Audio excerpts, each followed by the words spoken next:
Hello students, welcome to Dingwa Academy. Today we are starting with life processes in living organism part 2.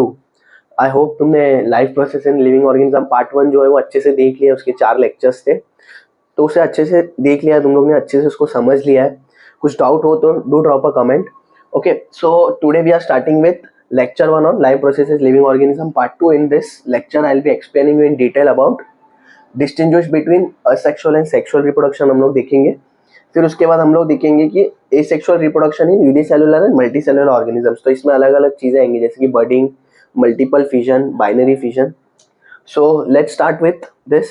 Okay, so will start with difference between asexual and sexual reproduction. Okay, अब asexual reproduction में क्या होता है कि यहाँ पर जो है वो पेरेंट जो है वो सिंगली इन्वॉल्व है. Okay, means only one parent is involve. Okay, example लेंगे जैसे कि फॉर एग्जांपल हाइड्रा है. ठीक है, तो हाइड्रा जो है वो बर्थ हमेशा एक छोटे से बर्ड से देता है. जैसे कि फॉर एग्जांपल समझो ये हाइड्रा है. ठीक है, तो ये हमेशा क्या करेगा, एक छोटा सा बर्ड बनाएगा. ओके, अपने बीच में, और वो बर्ड जो है वो धीरे धीरे ग्रो होते जाएगा. ओके, और ये जितने भी ग्रो होंगे उतने जो है वो ऑर्गेनिजम्स बनाते जाएगा. तो इसमें कोई भी दो गैमेट्स का इन्वॉल्वमेंट नहीं होता है जैसे कि मेल और फीमेल.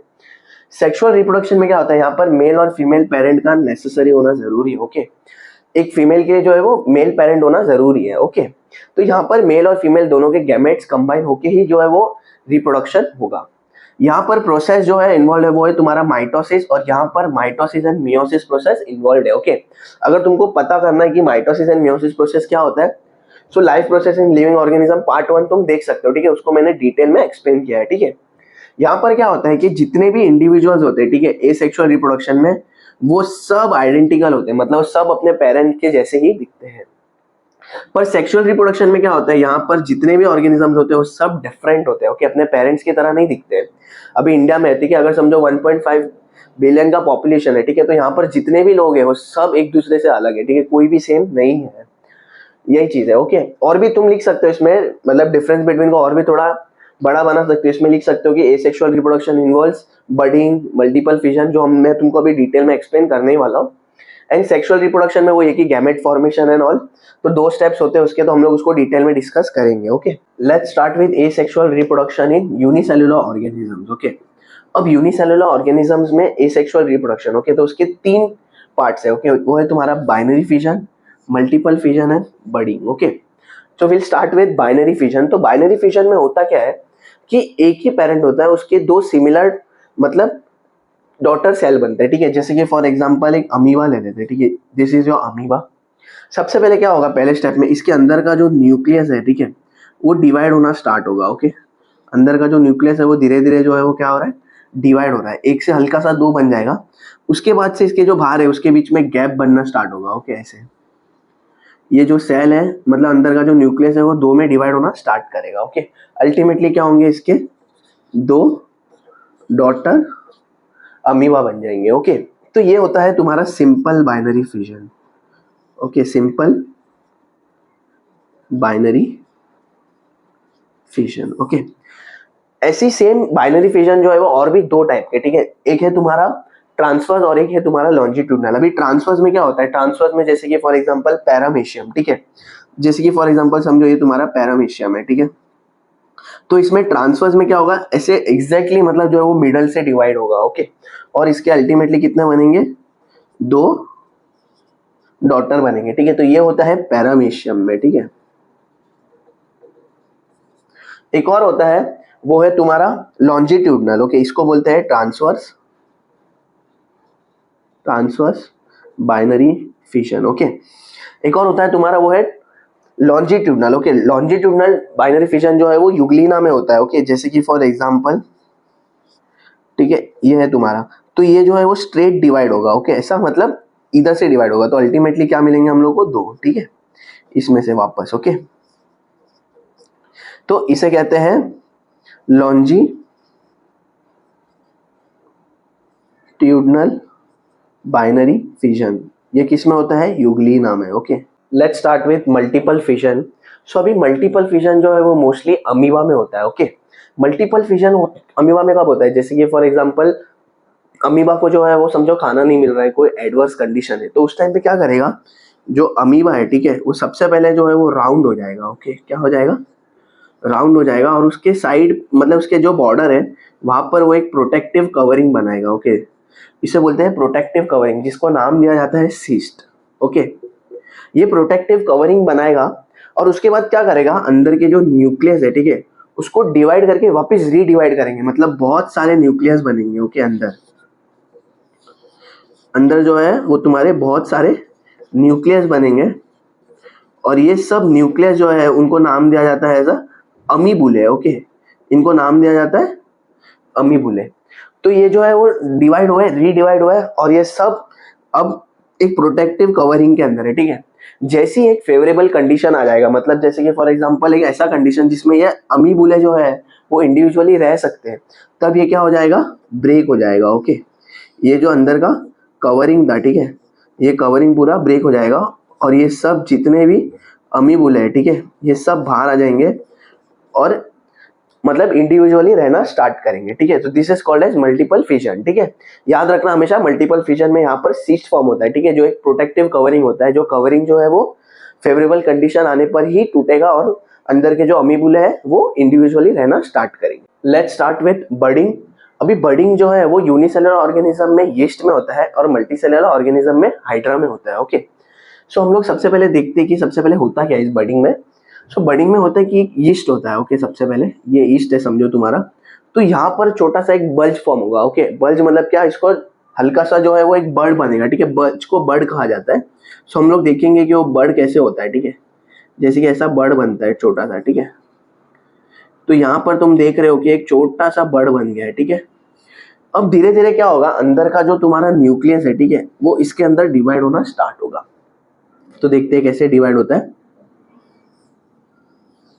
ठीक है, यहाँ का न्यूक्लियस जो है वो क्या हो रहा है, सेपरेट हो रहा है। ठीक है, धीरे धीरे फिर क्या होगा, ये जो न्यूक्लियस है वो कंप्लीटली आधा इसके अंदर चला जाएगा और उसके कारण ये जो है वो डॉटर न्यूक्लिया बन जाएगा। ओके,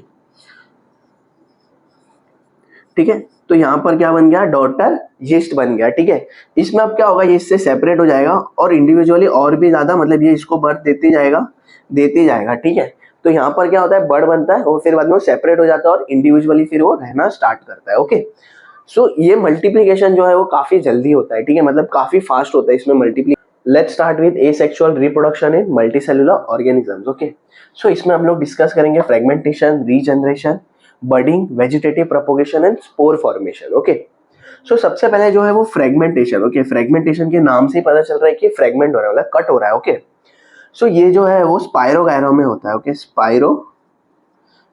ओके, सो यहाँ पर क्या होता है, जैसे कि समझो एक स्पाइरोगायरा है। ओके, सो वो क्या करेगा, जैसे ही उसको खाना वगैरह सब कुछ मिल रहा है, ओके, खाना वाटर सब कुछ मिल रहा है, ठीक है, तो वो क्या करेगा, दो पार्ट में डिवाइड हो जाएगा। ओके, सो ये क्या हो जाएगा, कट हो जाएगा and it will form two spirogyra. Okay, तो इसमें क्या होता है कि फ्रेगमेंट होता है, एक के दो बन जाते हैं। Okay, so let's start with regeneration.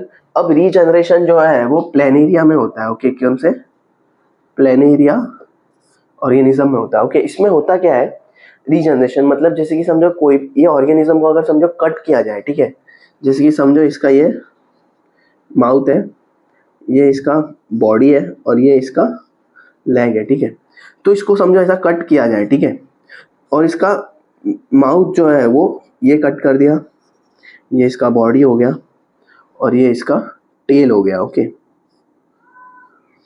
तो इसका माउथ जो है वो ऑटोमेटिकली एक नया प्लेनेरिया बना देगा।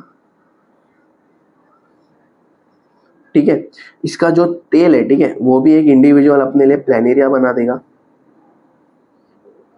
और इसका जो बॉडी था, ठीक है, वो भी अपने लिए इंडिविजुअल एक क्या करेगा, प्लेनेरिया बना देगा। ओके, सो इस चीज में क्या हुआ कि बेसिकली रीजनरेशन। ठीक है, रीजनरेशन मतलब कोई भी इस बॉडी को अगर समझो दो पार्ट में डिवाइड किया है तो उसके हर एक पार्ट जो है वो एक नए प्लेनेरिया में कन्वर्ट हो जाएंगे। ओके, वैसे ही सेम हमारे बॉडी के अंदर भी होता है। ठीक है, जैसे कि फॉर एग्जांपल लीवर, अगर लीवर को जो है वो दो पार्ट में कट किया जाए, ठीक है, तो अपना दूसरा पार्ट जो है वो ऑटोमेटिकली बना लेगा। Okay, next is your budding. ठीक है, तो अभी बर्डिंग जो है वो मल्टी सेलुलर ऑर्गेनिज्म में हाइड्रा में होता है। ठीक है, सो यहाँ पर क्या होता है, सेम हम लोग ने जो यूनिसेलुलर में डिस्कस किया था सेम वैसे ही होगा। ठीक है, जैसे कि समझो ये तुम्हारा हाइड्रा है। ओके, जैसे ही उसको मतलब कैसा है, सफिशिएंट मतलब खाना वगैरह सब कुछ मिल रहा है। ओके, तो धीरे क्या करेगा, वो छोटा सा एक बर्ड बना देगा। ठीक है, यहाँ पर ऐसा,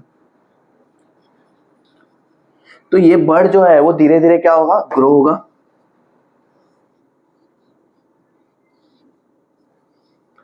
ठीक है।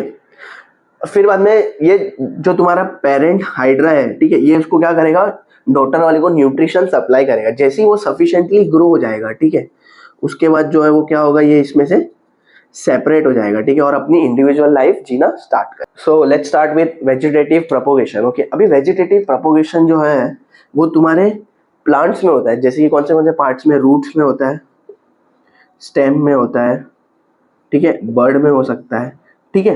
तो हम लोग इसके एक एग्जांपल लेंगे, ठीक है, जैसे कि फॉर एग्जांपल बर्ड, ठीक है। तो तुम लोग ने देखा होगा पोटैटो होता है, पोटैटो के ऊपर देखो एक उसका छोटा सा बर्ड होता है जिसको आई कहा जाता है, ठीक है। तो वो आई से क्या होता है, वेजिटेटिव रिप्रोडक्शन होता है, मतलब वो आई से वापस नया पोटैटो ग्रो हो सकता है। ओके, रूट्स है, ठीक है। तो रूट्स वाला पार्ट कौन सा, कैरेट है, ठीक है। तो कैरेट में जो है वो तुम्हारा रूट वाला पार्ट है, वहां पर वेजिटेटिव प्रोपोगेशन होता है, ठीक है। बर्ड किस में होता है, पोटैटो में, ठीक है। Okay, so next comes your spore formation. Okay, spore formation जो है वो तुम्हारा बेसिकली जैसे कि फंगस, ठीक है। तो क्या होता है बेसिकली, जैसे कि समझो एक ब्रेड ले लो, एक ब्रेड को जो है वो एक जगह पे 2 या 3 दिन तक रखना। ओके, उसके बाद तुम देखोगे कि उसके अंदर जो है वो येलो कलर का कुछ बनना स्टार्ट होता है, ठीक है। उसे कहा जाता है फंगस, ठीक है। एक ब्रेड है, ठीक है, उसे रखा तो धीरे धीरे जो है वो क्या हो जाएगा, येलोइश बन जाएगा, उसके अंदर जो है फंगस ग्रो होना स्टार्ट होता है। एग्जाम्पल फंगस का है, ठीक है, जैसे कि म्यूकोर, ठीक है। म्यूकोर एक फंगस है, ठीक है। इसमें इसकी बॉडी जो है वो फिलामेंटस बॉडी होती है, ठीक है, मतलब एक पाइप जैसी होती है, ठीक है, उसकी बॉडी। और यहाँ पर क्या होता है, स्पोरेंजिया होता है, ठीक है। जैसे ही ये स्पोरेंजिया जो है वो बस्ट होगा, मतलब जैसे ही वो मतलब बस्ट होगा देगा, तो धीरे धीरे वापस स्पोर्स बनेंगे, ठीक है। और अब ये स्पोर्स जो है वो अपनी एक और कॉलोनी बनाएंगे, ठीक है।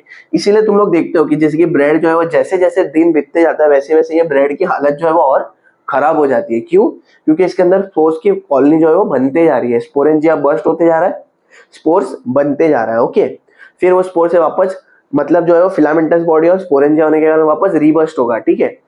तो ये था तुम्हारा complete asexual reproduction in multicellular organism lecture 1। Okay, so in next lecture I'll be explaining you in detail about sexual reproduction in plants. Okay, so I hope you have understood each and every part properly. अगर कुछ doubt होगा तो do drop a comment, message in comment. Okay, thank you.